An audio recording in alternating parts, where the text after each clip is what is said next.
लोक बोलणारच, चुका काढणारच. तुम्ही कितीही चांगले वागलात तरी तुमचं भरभरून कौतुक करणारी माणसं आता या जगात नाहीत. म्हणजे चंद्रावर जसे डाग शोधणारी माणसं असतात ना, तशीच माणसं जास्त झाली आहेत. कितीही चांगलं वागलं, काहीही चांगलं केलं तरी त्यातून काहीतरी खुसपट काढण्याची प्रवृत्ती वाढली आहे. पण म्हणून आपण चांगलं वागणं सोडायचं का? तर नाही. आपण चांगलं वागतच राहायचं. कारण आपण आपल्या नजरेत पडता कामा नये. जेव्हा आपण स्वतःला आरशात पाहू, तेव्हा आपल्याला लाज वाटता कामा नये.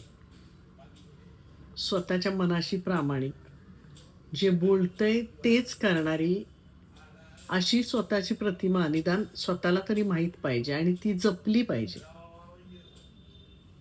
मग बोलणाऱ्यांनी हजार गोष्टी बोलू देत, त्याला काही फरक पडत नाही. कारण ते बोलणाऱ्यांना सुद्धा माहीत असतं, की हे आपण विनाकारण बोलतोय, त्या माणसाची बदनामी करायला बोलतोय, त्यांचं नाव खराब करायला बोलतोय. ती व्यक्ती तशी नाहीये.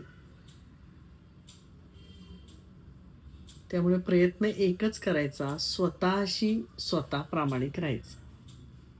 बस.